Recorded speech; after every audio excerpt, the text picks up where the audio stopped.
Welcome to the Commonwealth Club. I'm George Hammond, Chair of the Humanities Forum, which organized tonight's online program with the staff of the Commonwealth Club. Just a few pieces of information before we get started. One, that we are going to have several programs a week probably online like this. This is our second. And so you can just look at the commonwealthclub.org website and find out, it's on the homepage, it shows what the new online programs are. I want to also let everybody know that's watching the live stream that you can ask questions of Adam, who we're going to do, and that's done in the chat rooms on either Facebook or YouTube, whichever you're watching it by. And there's a place for you to write it in. I think you will all figure that out. So you can send in questions. We'll probably have a discussion with Adam for about 45 to 50 minutes before we get to those questions. So if you have something, write it down, and then you can send it in. But you can send it in at any time. We'll collect it. And some of the upcoming programs, we have one at 1 o'clock tomorrow on the coronavirus to update you on that. Next week, we have some week-to-week programs that we do here all the time live, which we'll be doing digitally. And we have one on Carolyn Winter, a speaker, a professor at Stanford, next Tuesday. The Monday after that, I'll give a lecture on minimizing fear. It's a good time to talk about, how to deal with our fears. So that's some of our upcoming programs. And really appreciate that your interest brought you to the online program. And if there are any questions, send them to the chat room. So we can get started. Let's go right to the official start of the program.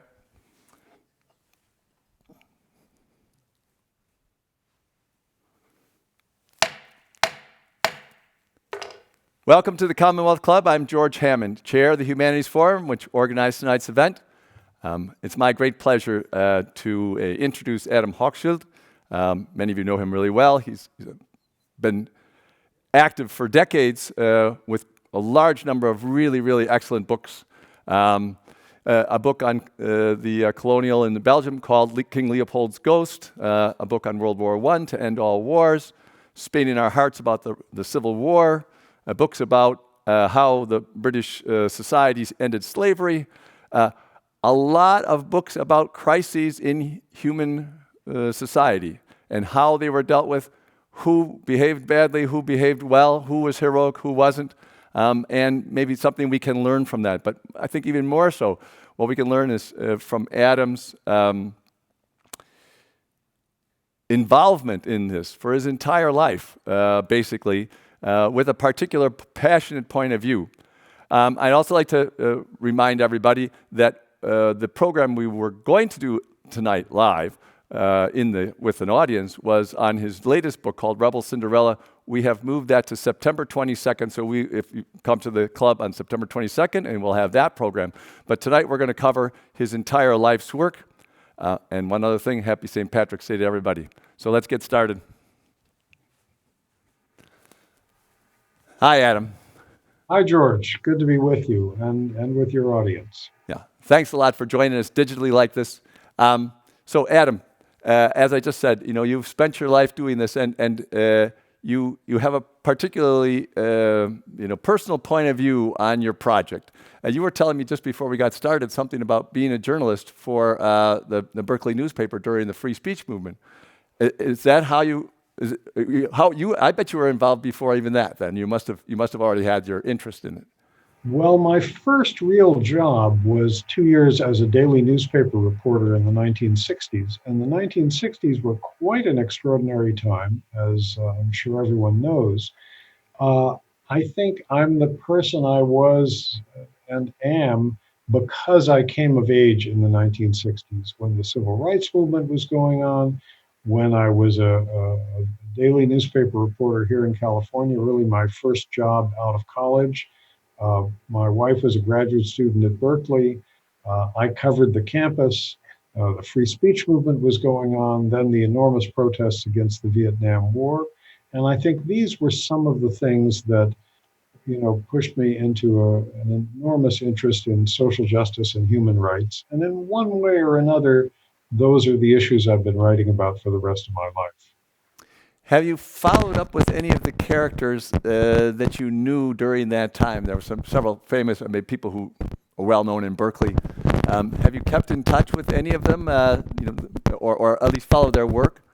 Well, Mario Savio, who was really the most inspirational leader of the free speech movement, I did not know well at the time, but I had the pleasure of getting to know him much better some 30 years later. A lovely man for whom the idea of free speech was almost a religion, really. Lovely, passionate man, and there's an annual lecture in his honor given on the Berkeley campus each year, which is usually a wonderful event. I was on the committee for a while that picked who we got to lecture. He's really the only one of the people from Berkeley in that era that I've really kept in touch with. And he died some years ago, sadly. Yeah. So let's move to a book that has had a great deal of influence and is taught in college campus and everything on the Belgian colonial issues from King Leopold's Ghost. And I'm curious how you got started with that particular thing. What attracted you to that idea and to investigate that part of our history where we've been inhumane to each other? Well, one day in the early 1990s, I was sitting on an airplane. You know how you remember where you were when you read something that had great influence on you. And I was reading a book on another subject entirely, and there was a quotation from Mark Twain, and a footnote at the bottom of the page said, Twain wrote this when he was involved in the worldwide campaign protesting the atrocities in King Leopold's Congo, events which historians believe took 8 to 10 million lives. And I was startled by this because I thought of myself as sort of a specialist in human rights issues. I'd been to Africa half a dozen times as a journalist, and in fact, at that moment, was involved in writing a book about South Africa. But I hadn't heard of this. 10 million people killed in one territory. I knew colonialism was a pretty bloody business, but that seemed an awfully high number.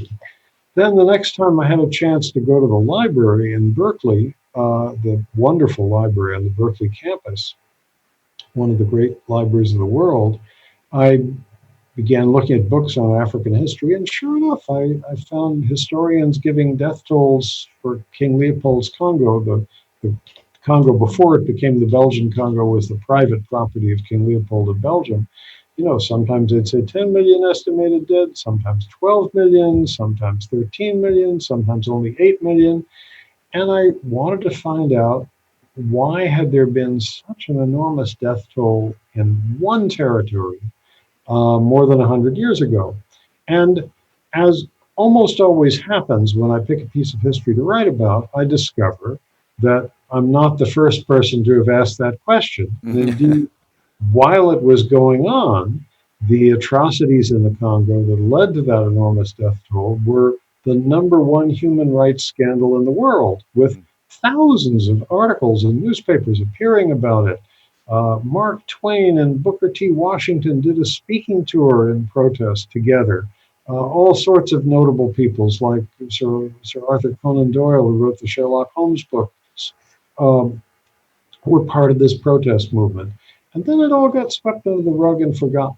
So the story of exactly what happened to produce those deaths and why it got forgotten, and I called the last chapter in that book The Great Forgetting, kept me busy for the next couple of years after that. Yeah.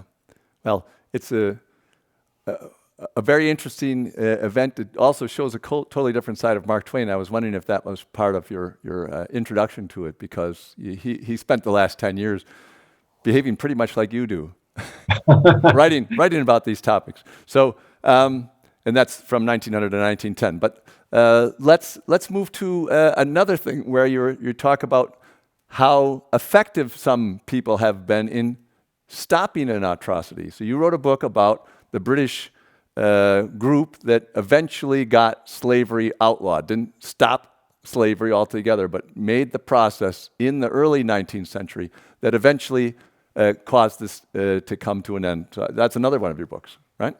Yeah, Bury the Chains, which is about the anti-slavery movement in the British Empire, much less known about in this country than the abolitionists in the United States, Mm, but much more interesting to me mhm, because this anti-slavery movement started in England before there was any sort of a movement here. The British had an enormous number of slaves on the islands in the West Indies that they owned, and they were also the dominant power in the transatlantic slave traffic, bringing roughly half the enslaved Africans across the Atlantic each year in the late 18th century. Half of all of those who were brought to the New World from Africa, put to work on plantations and worked to death, traveled in British ships. So it was the last country where you would expect a strong anti-slavery movement to break out, just as you would not expect a strong movement against fossil fuels to erupt suddenly in Saudi Arabia. But that's what happened. And the story of the people who made it happen, it was a movement that began with dramatic suddenness in the late 1780s. That book kept me busy for 4 years telling those people's story. mhm. Great. So now there's so many great topics that you've written about. So I wanted we'll move to another one, which was even a more difficult one again. Um, that is Stalin's purges and what Stalin did. He had, again, a sort of something that he had to recover from himself in order to pull the country together for World War II. So what you can tell us about that is also fascinating. Well, I don't think he ever really did recover from murdering people. Yeah. But Russia and the Soviet Union have always fascinated me, in part because I grew up partly among emigre Russians in this Hmm. country. An aunt of mine, my father's sister, married a Russian emigre who fought on the losing side in the Russian Revolution and Civil Mm. War, then came to this country. Politics to the right of Genghis Khan, but a wonderful human being. All his friends were Russian, and we shared a house with them in the summertime. So I heard a lot of Russian spoken and knew a lot of Russians as I was growing up.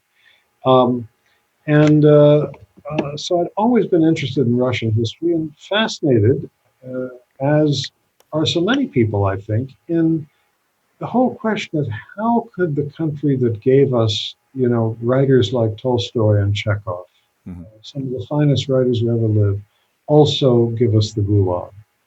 I had been to Russia a number of times as a journalist in the 1960s, 70s, and early 80s. I spoke the language somewhat clumsily, but enough to interview people. And then when Gorbachev came to power in the late 1980s, and things really began to change. It became possible to talk about parts of Russian history that people, simply couldn't talk about in public before.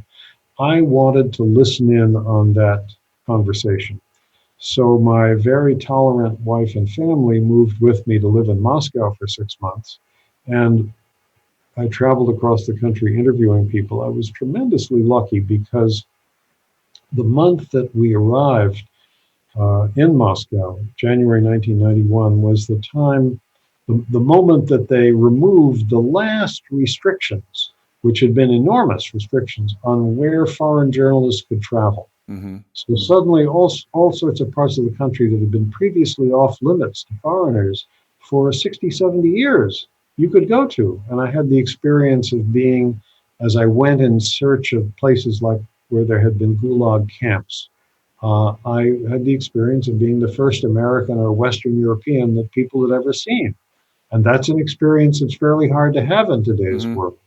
So I interviewed former Gulag prisoners about their experience. I interviewed former secret policemen, some repentant, some very unrepentant. I saw mass graves and talked to the people who were digging them up. I traveled to the site of some of these Gulag camps and tried to write a book, The Unquiet Ghost, The Russians Remember Stalin, about this whole problem of how a country comes to terms with a really terrible part of its past. Really sort of a self-inflicted genocide in a way. Hmm. Well, another angle on that one. Henry Adams, I think, wrote about the coming, that would be the 20th century at the time he was writing, was the coming century, as going to be a conflict between Russia and America with these two different approaches to life. And when you were over there with Gorbachev, I had also studied Russian and went to Russia in '73 for the summer. And when the Glasnost was complete and the wall was coming down, I wrote to Gorbachev, which I'm sure he didn't get, and said, why don't you go to the UN and give a speech that says, we Russians are extremists, we took this too far, but your reaction to us has saved Western civilization because we now have social safety nets and democracy and incentives, and the two combined are probably some of the most stable societies that we've had. We'll see how stable they are under the current circumstances, but I think you're right about the effect that the Russian Revolution had, because it terrified Western government. Right. And I remember talking to somebody when I was in Russia that year and asking him, what did you think of the Russian Revolution? And he said, well, it ended up being a terrible thing for us here in the Soviet Union, but it was a great thing for the working class in the West because it terrified their governments into giving them some social benefits. Yeah, I think that's one of the clear things that we can learn from the history of the 20th century. So let's move to yet another one of your books. Let's see. How about apartheid? You also wrote about South African apartheid, right? I did. I did a book called The Mirror at Midnight. South Africa has always been a country I've been deeply interested in large part because of an experience I had growing up. I spent a summer when I was 19 years old, summer when I was in college, working for an anti-apartheid newspaper in South Africa. And it was the first time that I'd been somewhere where politics was a very serious business. It wasn't just a matter of having a disagreement over the family dinner table. It could determine whether you were going to spend, years in jail, whether you'd have to go underground. I got to know people who'd been in jail, who subsequently went to jail. I got to know one man fairly well who was later hanged. And I was just deeply moved and struck by the horrible injustice of apartheid and by the fact that the United States was on the wrong side, was a sort of de facto ally of the apartheid government. So the country has always intrigued me. I went back there a number of times as a journalist to write magazine articles. And then finally in 1988, which was really kind of the peak of oppression in the apartheid years, I went to do a book about the country, which came out just before things began to change in a dramatic way.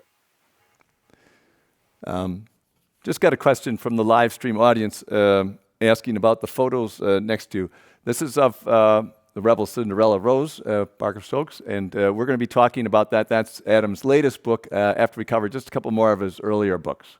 So for those of you who are watching, asking, that's what those pictures, that's who she is.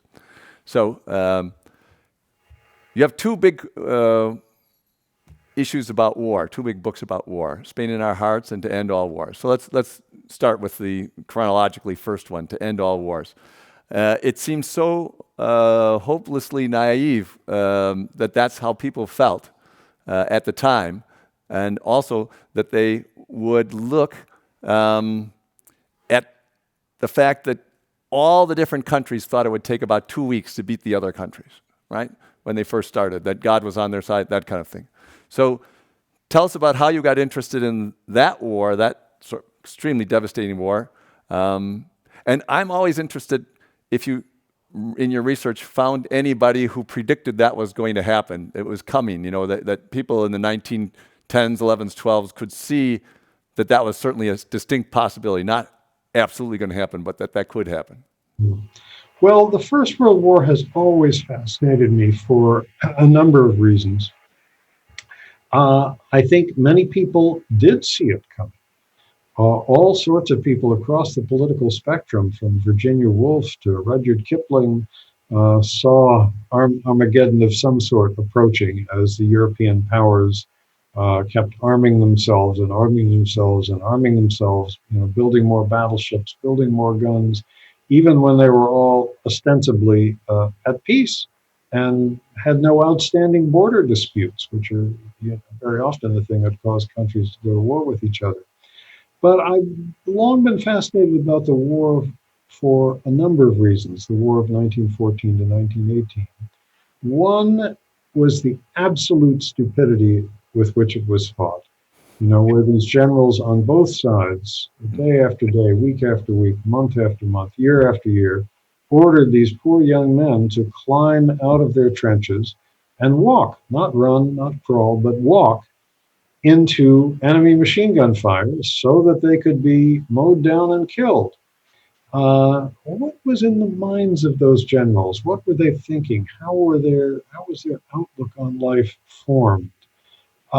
I was always interested in those figures, and ever since I was a teenager and read a biography of Bertrand Russell, the great philosopher and mathematician, who was also a war opponent and went to jail for his opposition to the First World War in Britain, I've been fascinated by the very brave people, and they were there on both sides and in all countries that took part, who recognized the war as madness while it was going on.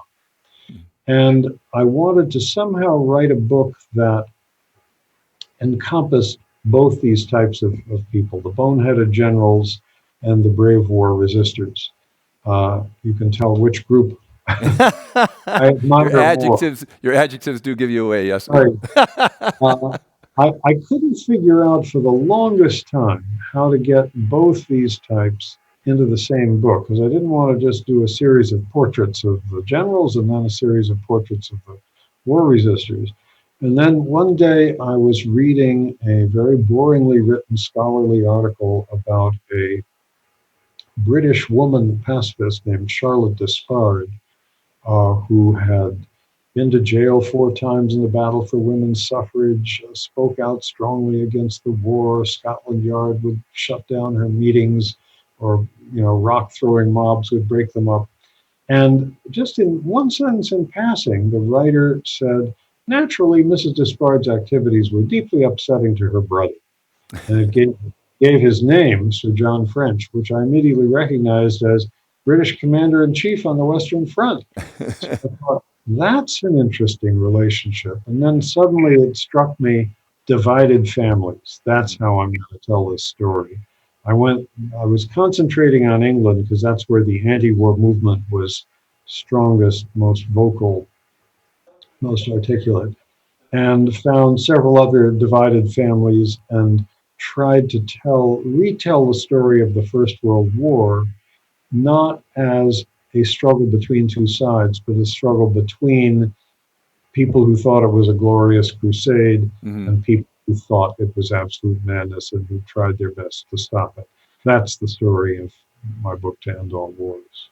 Well, they say that the people who write history are the ones who get to make what history means, but it's pretty hard to write the history of the World War I without saying that it's madness. It was madness. That was just right. Pretty hard. So just I don't know if you delved into this at all, but obviously Winston Churchill is well known for his leadership during World War II. He's also not as well known, but still well known for the mistakes made during the war in the Black Sea area. Those decisions in World War I. So he did kind of come out of World War I not looking as good as he ended up, right? Or did he make other decisions? That's right. He was an advocate of the what is usually referred to as the Gallipoli campaign, the attack that tried to seize the Bosphorus, the outlet to the Black Sea, and Turkey was on the German side, and the campaign failed miserably, mainly because the British underestimated how determined and well-armed the Turks would be. The British had long-standing contempt for Orientals and didn't think they would fare very well against British troops, and boy, were they wrong. Yeah, boy, were they wrong. Okay, so Spain in Our Hearts, about the Spanish Civil War. As you said, Hemingway wrote about it so nicely and interestingly, and you as you said, the Americans were on the wrong side of it. There was a lot of problems. I mean, there's Orwell's approach, there's Hemingway's approach, and there's Hochschild's approach. So, how do you weigh that Spanish Civil War, both how badly it came off in terms of the different groups fighting with each other and therefore ending up Franco being in charge, but in addition to that, what the long-term consequences were? Lots of people say it was just a preview for World War II, that people were trying out their weaponry. I think it was a preview for World War II. What fascinated me about it, I think I first got interested because I had the pleasure of knowing fairly well several of the American veterans of that war. This was a war where some 35 or 40,000 people from more than 50 countries around the world joined as volunteers the international brigades, which fought to defend the elected government of the Spanish Republic from this military coup backed by Nazi Germany and fascist Italy that was staged against it. And there were 2,800 Americans among those volunteers, by far the largest number of Americans who have ever, fought in somebody else's civil war. I knew several of them quite well. A couple of them were colleagues of mine at the San Francisco Chronicle when I worked there as a reporter in the 1960s. And I used to talk to these guys about what made them go to Spain, what it was like when they were there. Also, two of the writers I've long admired most, Ernest Hemingway and George Orwell, both were involved in the war. Hemingway as a correspondent, although at one point briefly taking part in a raid behind enemy lines. George Orwell as a volunteer, and trying to find a way to put all those things together. I wrote this book, Spain in Our Hearts, which focuses on Americans involved in the war. Volunteers, American correspondents, and an American villain who was a Texas oil man who sold General Franco illegally most of his oil. Something that's not talked about a lot about World War II, which I don't think you've written about, but you might know because of the work on Spain, is Spain didn't play a big role in the war, in World War II. It just finished its civil war a couple of years before, and it was another dictator. Why didn't Franco kind of connect up and be part of this axis with Italy and Hitler? Well, Franco and Hitler met each other briefly in 1940. And Hitler went away from that meeting thinking that telling somebody, I'd rather have a tooth pulled with no anesthetic than meet that man again. Franco was trying to negotiate to join Germany in World War II, but he wanted to be promised a slice of France and some of France's African colonies and all sorts of things in return. And Hitler thought this was outrageous and that he was asking too much. Spain would not have been a very powerful ally for Germany because it had been so devastated by its own civil war, with hundreds of thousands of people killed and a lot of its industry destroyed. Franco did, though, permit and encourage some 45,000 Spanish volunteers to fight with the Germans on the Eastern Front in Russia. He gave other sorts of help to Germany as well. German submarines refueled and resupplied themselves in Spanish ports. As the Germans began losing the war, Franco tilted more towards the Allies, but only when it was clear that the tide was turning against the Germans.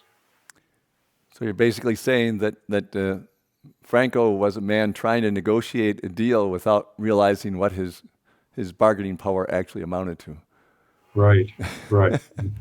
All right. So that was a great review of many of your works, not all of your work. You have done much more than that. But let's go to Rebel Cinderella, your latest book, because it's about a woman with a very unusual experience, but also early socialism in the United States, an early interest in socialism in the United States. So tell us about Rebel Cinderella. Okay. I can't see what you're seeing on your screen there, but you're seeing that slide? of the picture of Rose Pastor Stokes? It's not up yet, but it will be up soon. So you can have that. You're going to move it over. Okay.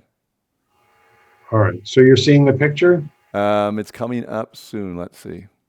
Is it on sharing? There it is. Okay, we've got it. All right.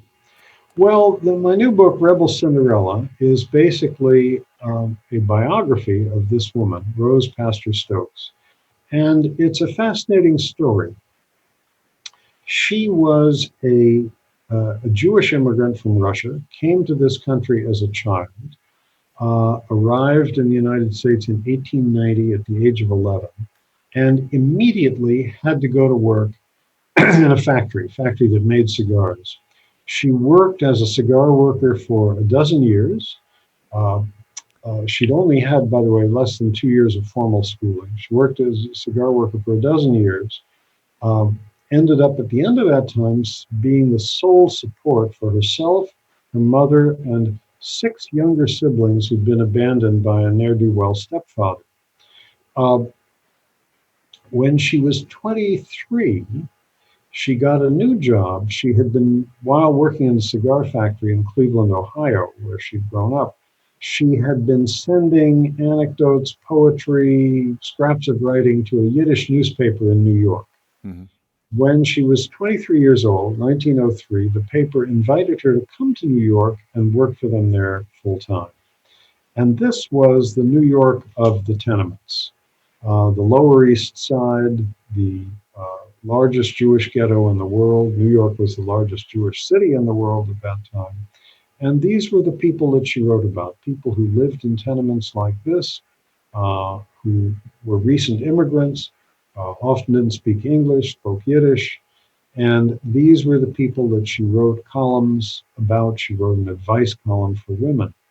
Well, one day, 6 months after she had arrived in New York, in the summer of 1903, the editor gave her a different assignment, which was to go and interview a man who worked at a settlement house.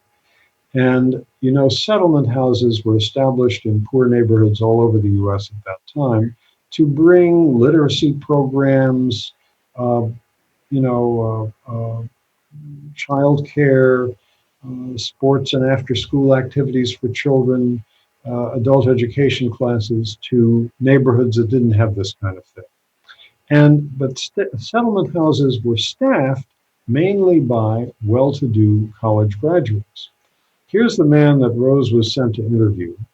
Came from a completely different background. James Graham Phelps Stokes. And as you can tell from the name, he was what? White Anglo-Saxon Protestant. He came from one of the wealthiest families in the United States. His parents, for example, had a summer home that was the largest private dwelling in the United States when it was built, 100 rooms in the Berkshire Mountains of Western Massachusetts. The family had enormous wealth, Manhattan real estate, part of the Phelps Dodge mining fortune, cluster of gold and silver mines in Nevada and a railroad leading to them. But Graham Stokes, as he was known to his friends, was a do-gooder who had gone to medical school, been introduced to that New York of the tenements as a medical student, was shocked by it. This is what had motivated him to go to work in a settlement house. They fell in love, courted secretly for 2 years, and finally got married over the well-concealed opposition of Graham Stokes' family. They married in 1905 on Rose's 26th birthday. Graham Stokes was 7 years older than she was. Mm-hmm. The following year, 1906, they found what they thought was the group that had the best solution to these terrible problems of poverty and injustice in the United States, the Socialist Party. They both joined the party, and for the next dozen years, their friends were, to me, were some of the most interesting people in the United States at that time. Emma Goldman, Big Bill Haywood of the Wobblies, Lincoln Steffens, the muckraking journalist, John Reed, probably the finest reporter in the English-speaking world, Margaret Sanger, the birth control pioneer, Upton Sinclair, the novelist, W.E.B. Du Bois. These were the folks that they hung out with, who were often their house guests, and whom they often worked with. And this is the story that I tried to tell in my book, Rebel Cinderella. Mm-hmm. Wonderful. So we'll have an entire program on that in September 22nd. Obviously, a lot of young people under 30 have gotten reinterested in socialism because of Bernie Sanders. So we'll bring this up to date. So how do you watch that yourself? You saw the interest in it during the Vietnam War as a young man. You researched it about the early 1900s, and now it's happening again. To what do you attribute this ongoing interest that keeps coming back? It's not just Bernie's personality, right? It's not Bernie's personality. It's not his charisma. It's not his Brooklyn accent. No. I think the real reason that these ideas keep coming back is that, the problems in the United States remain the same. When Rose and Graham Stokes married in 1905, the top 1% of the American population had a smaller share of the country's wealth and income than they have today. So that problem of inequality has actually grown worse in our own time. We still have in our own time, obviously the standard of living is a lot higher than it was in 1905. We're not all breathing coal smoke in the cities. Mm-hmm. Thanks to Upton Sinclair, we've got some pure food and drug laws and so forth. A lot of things are better, but a lot of things still have the same kinds of inequalities that motivated the socialists more than 100 years ago. It's outrageous, for instance, that we've got nearly 30 million people in this country without medical insurance of any kind, and that tens of millions of others are way underinsured. And even if you have full medical insurance, a severe medical emergency, as all too many people have learned, can still put you into debt. Other countries have better social safety nets than we do. And various other protections as well. So a lot of the basic injustices are still with us. And I think that is the thing that motivates the young people who supported Bernie Sanders, supported Elizabeth Warren, and will continue to support, politicians who draw attention to these injustices. Another thing for your whole experience of working together. Your wife is also a famous writer, and I assume you both work in the same house, and so I'm just sort of curious. No, we work in adjoining rooms. You work in adjoining rooms all the time, and you've done this for decades. And I think people would like to hear, that's a kind of unusual working partnership. We just hear a little bit about it.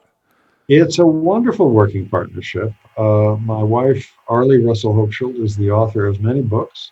The most recent of which, Strangers in Their Own Land, Anger and Mourning on the American Right, was a finalist for the National Book Award a couple of years ago. And she was trained as a sociologist and was a professor of sociology at Berkeley for many years, retired about a dozen years ago, but has continued to write up a storm.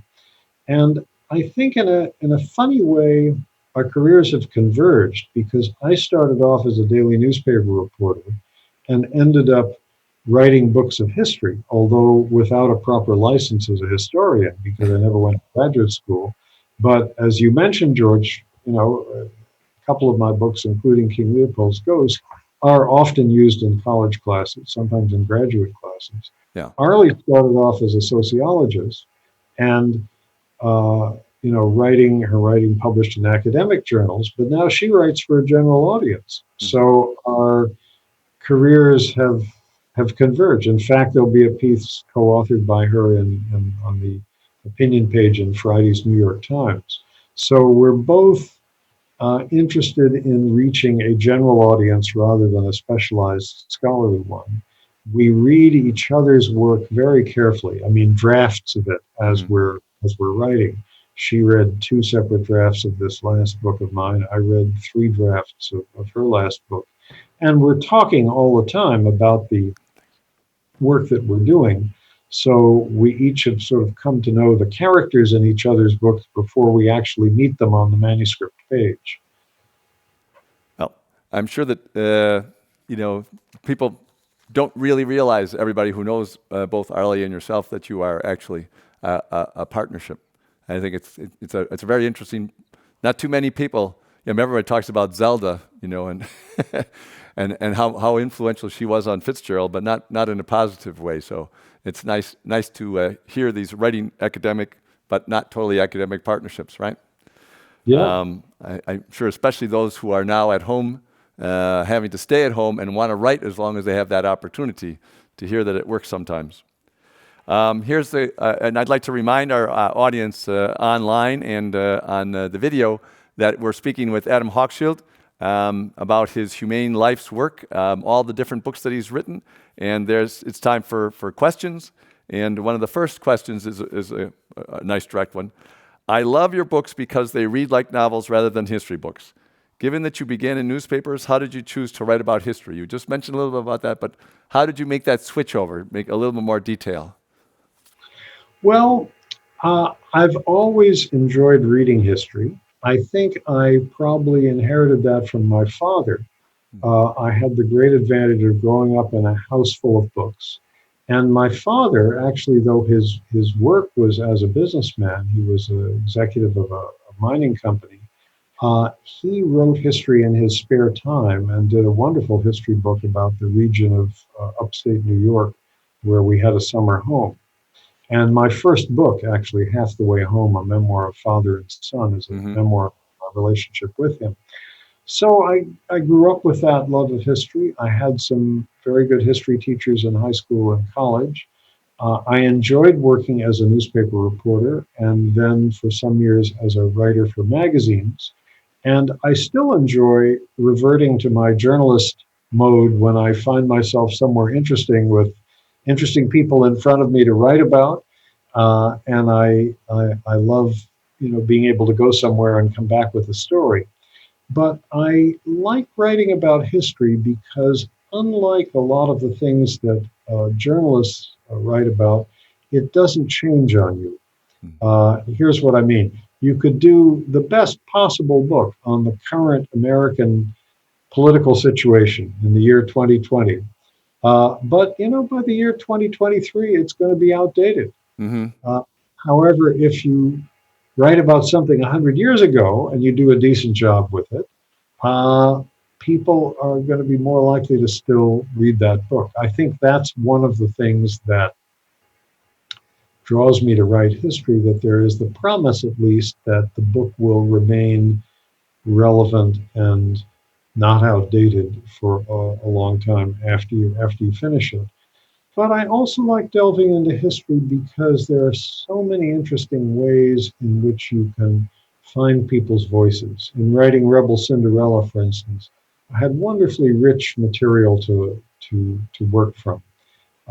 This couple, such an extraordinary marriage, interethnic, interclass, she from an extremely poor background, he from an enormously wealthy background.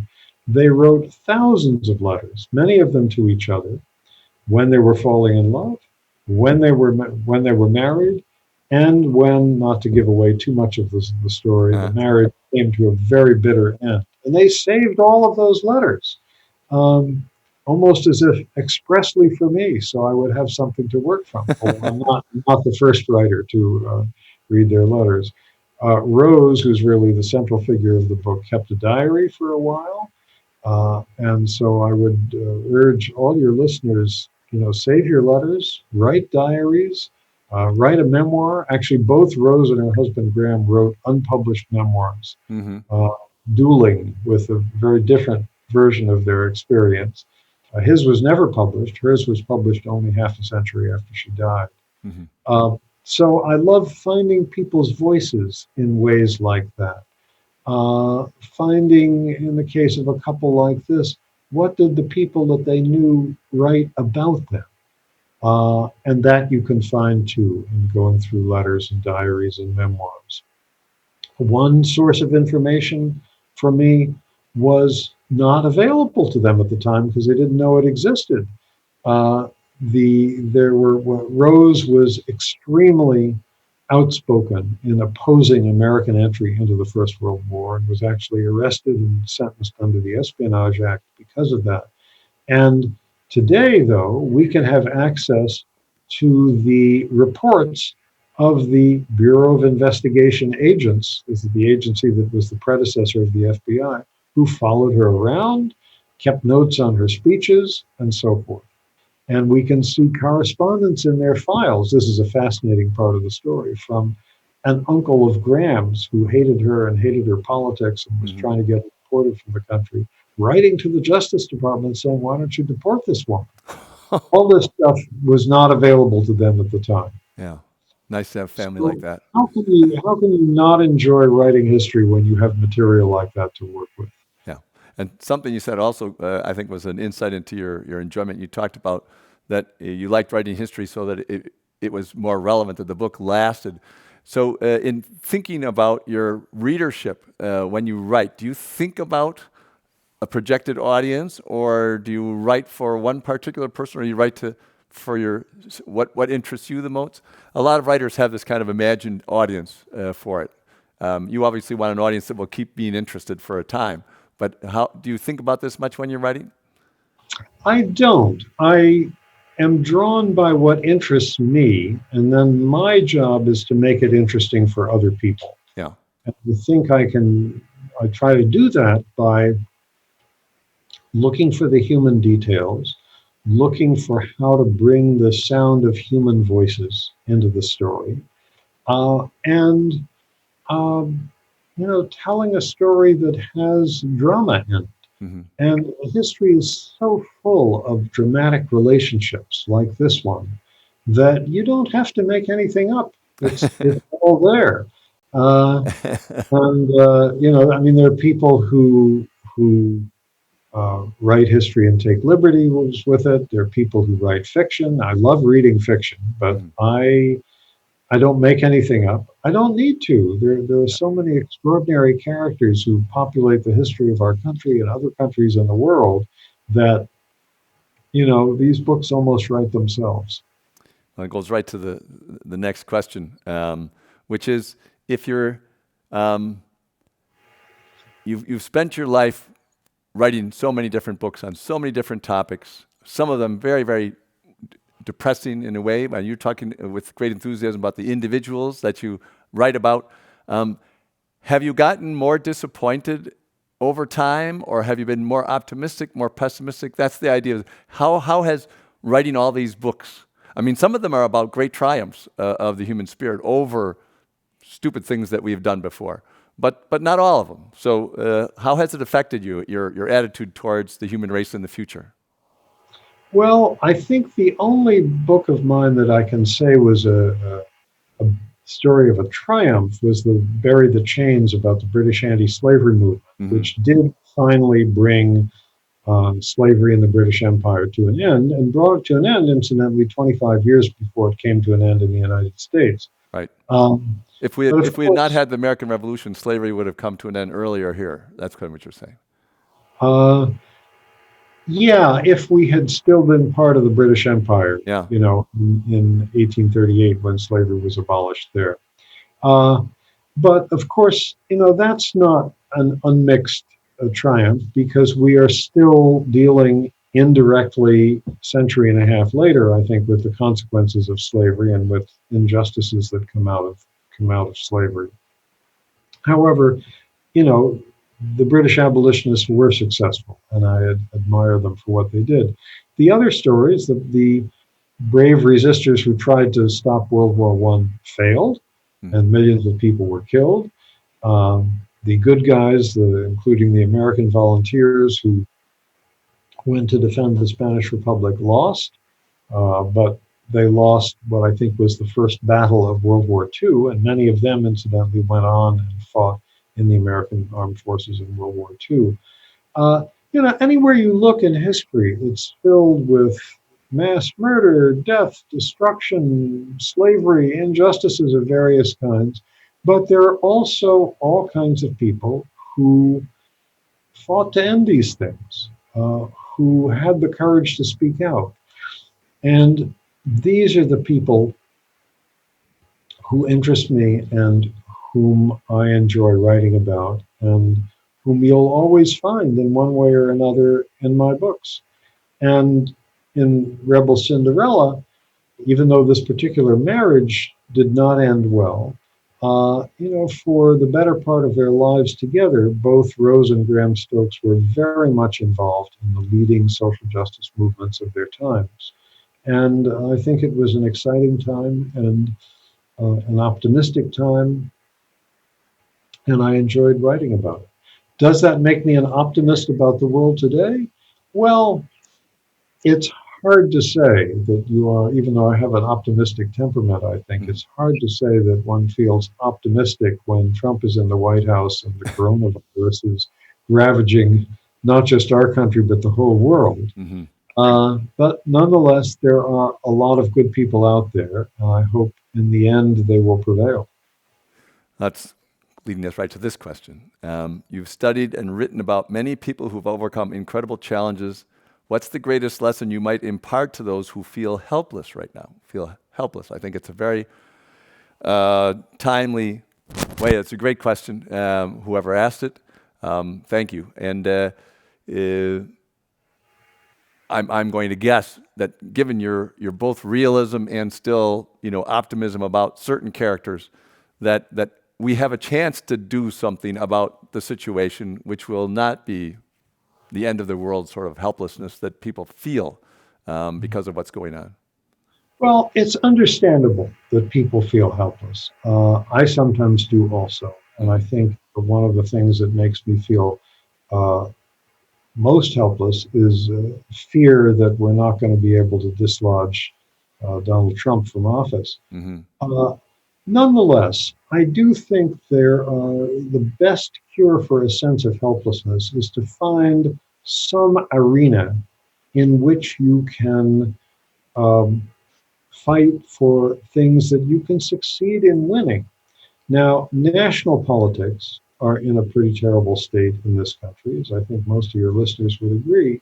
But we are lucky to live in a state, California, where some extraordinary things have happened. Mm-hmm.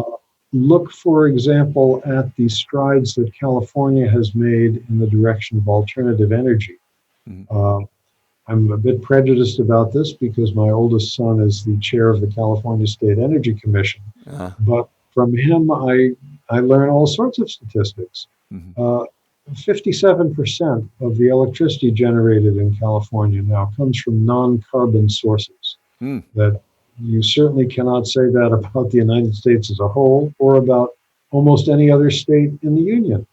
We're moving rapidly in that direction. California has set targets for the reduction of fossil fuel use that are far in advance of the weak agreement that the countries of the world agreed to in Paris a few years ago. California actually was a part of a group of small countries, Italian provinces, German states, and so on, who signed on to a much tougher agreement of what their targets were. Mm-hmm. So I think there's hope about things being done at the state level here. I think, if you think everything about whether you feel optimistic or pessimistic depends on whether we can win the White House, you're going to feel discouraged. But there are city halls to win. There are seats in state legislatures to win. There are seats on county board of supervisors. You can get involved in politics at all sorts of levels where it is possible to make a difference and to do some real good. So I would say there are all kinds of arenas in which one can fight for something and win. Yeah, all politics is local, but don't do it before social distancing has been canceled. Right. Here's another general question. Does the phrase flow of history have meaning to you over your lifetime? The flow of history. Flow of history. I have to say no. I have not think of. Yeah, you can think of history as a river flowing past, but I don't know. The metaphor doesn't do much for me. Let me look at it from another point of view. Are you, when you look at history, do you think of it in terms of the forces? There's been a discussion through the 20th century. I'm not sure it's being discussed so much anymore. Whether it's impersonal forces that make history and that it carries along the leaders, or do the leaders at least ride that horse and move it in different directions? What's your opinion of how much influence individual decision making has? Well, obviously, there are tremendous forces, good and bad, that are there and have huge influence, um, and that recur. I mean, you look at the underground river of racism and nativism in this country. You see Trump railing away against immigrants. And he is echoing people who did exactly the same thing 100 years ago, who did exactly the same thing, 150, 160 years ago. That kind of river of venom in this country is a constant. At the same time, you look at the way people respond. For instance, I'm just looking at what my neighborhood is doing in the coronavirus crisis. The number of people who are reaching out to each other, mainly by email or phone, saying, do you have everything you need? Are you okay? Can I get you some food? Here in Berkeley, where I live, there are more than 100 people who immediately signed up to a citywide effort to match volunteers with people who needed something. Drivers, somebody to bring them food, somebody to do other errands for them, and so forth. And I think that kind of, that's another sort of constant in this society and in other societies that is there and comes out in times of crisis. Individuals, of course, have an enormous impact on history, both for good and ill. I mean, who could argue that Stalin and Hitler didn't have a big impact for the worse on the times in which they lived, and other people as well. At the same time, imagine what would have happened in the United States had we had somebody other than Franklin D. Roosevelt as president going through the Great Depression. Somebody who did imagine that was Philip Roth in his book, The Plot Against America, who imagined Lindbergh as president of the U.S. at that time. So, yeah, I think individuals can make a difference. To go back to the free speech movement where we almost started, the free speech movement has been criticized, to steal Nat Hentoff's words, free speech for me, not for thee. It was free speech for the left. It was free speech for the right stifled at Berkeley. So that's not an unusual question for San Francisco, but let's ask it. Well, I'm not sure whether the question refers to the free speech movement of the 1960s, right, or the recent controversies on campus. Certainly in the 1960s, I don't think there was any stifling of right-wing speech that I recall. This was a time when J. Edgar Hoover was riding high, when CIA recruiters were openly operating on campus and so forth. In the last few years, there have certainly been cases when right-wing speakers have come to the Berkeley campus, I think in order to deliberately provoke a reaction against them. And of course, there are these crazy types, the anarchists who dress all in black, who dutifully come out and supply that reaction. And then the right has an excuse to say, we're the victims here. I think the vast majority of my fellow Berkeleyans and other people who consider themselves on the left-hand side of things in this country would say, free speech is for everybody. It's not just for me. It's absolutely for everybody. And I think that's just tremendously important. So political theater distorts our viewpoint. You're obviously extremely interested in history, and that history has become, fewer people have been interested in history. And do you think that America's dealing with the rest of the world is partially problematic because of our lack of understanding the history of those countries, those civilizations, those cultures? Yes. I mean, look at the very fact that the U.S. went to war in Afghanistan. Hmm. Uh, Good you example. all you ought to be able to look at history and see what happened to the other countries, first the British Empire and then the Russians, who tried to make things in Afghanistan go their way. They didn't succeed. Take a lesson from that. Yeah, yeah. Well, um, if there's no more questions, well, we have a couple of questions coming. So, in your experience with different things, now you've never written about the Vietnam War, I think, right? Or No, articles, maybe. I have not. A few articles here and there. I was very much engaged in the anti-war I movement in assume the that, yeah. 1960s and early 70s, but it's not something I've written about. Did you feel too close to the subject? Not far enough No, away, or? it's just when I do a book, it's because I see a story Mm-hmm. that uh, I don't see anybody else telling, or I don't see anybody else telling in a way that I can imagine it being told Mm-hmm. humanly and dramatically. And there have been a lot of good books written about the Vietnam War.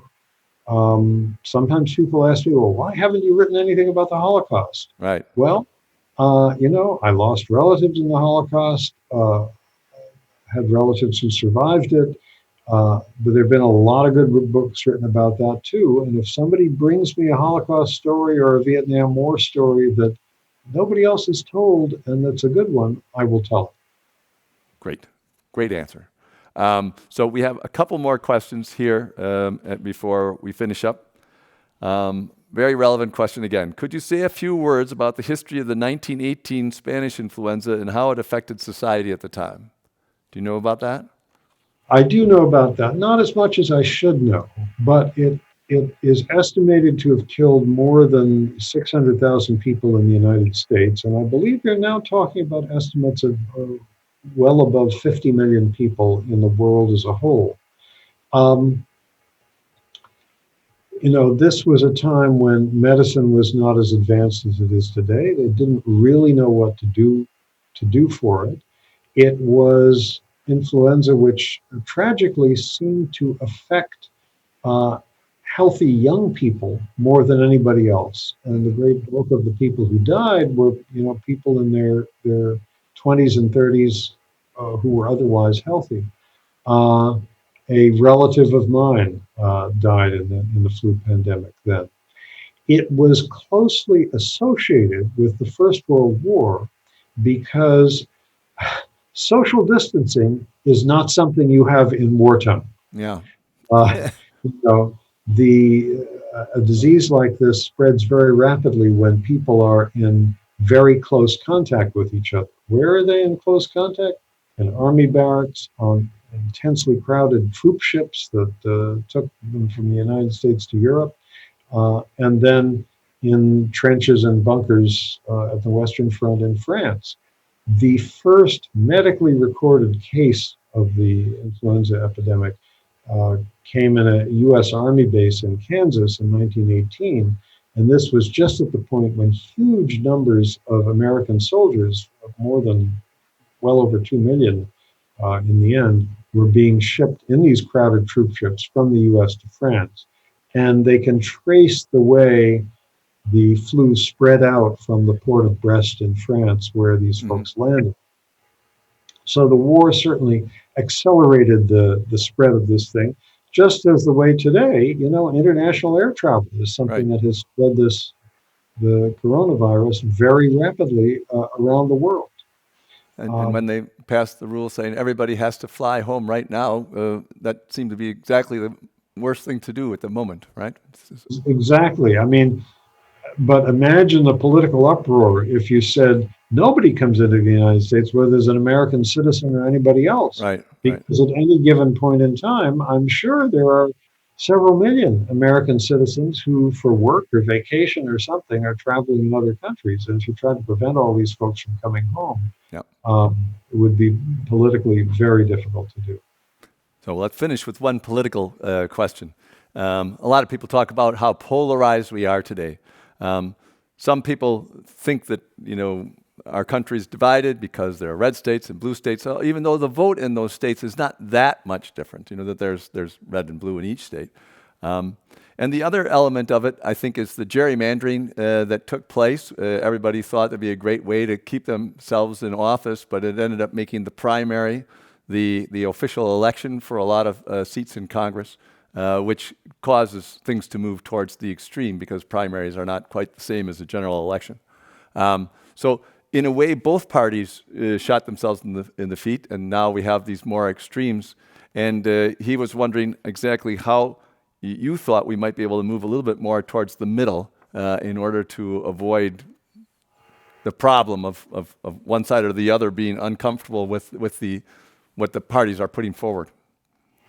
Well, if you make me absolute monarch of the United States for a day, several of the reforms that I would do. One would be drop the Electoral College, popular vote for president. Mm-hmm. A second reform would be very, very, very strict laws to get money out of politics. Mm-hmm. A third would be to eliminate gerrymandering by making congressional districts and state legislative districts apportioned by an impartial commission, which happens here and there. The state of Iowa, for example, does it that way.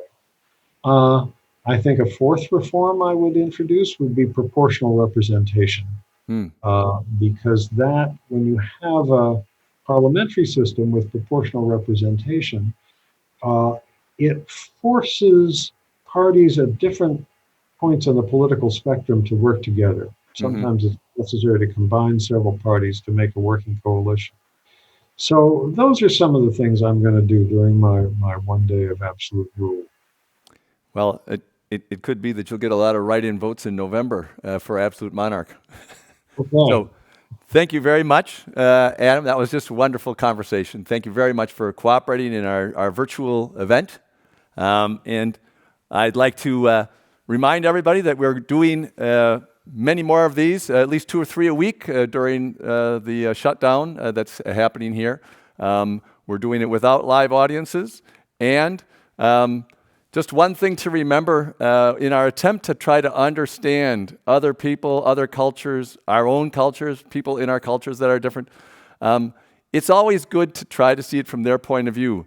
And when you have an unusual experience, sometimes it helps. Right now, for example, we're practicing social distancing in a way that you probably will, and hopefully will never have to do again in your life. And maybe that will help us understand why, for example, monasteries were so popular during the plague in the Middle Ages. Because, it makes people, they practiced social distancing centuries before we did. So let's try to understand each other better, and I hope that you enjoy some more online programs at the Commonwealth Club. Thank you very much for listening in. And so ends another event in the 118th year of enlightened discussion at the Commonwealth Club of California. Thanks a lot, Adam. That was great.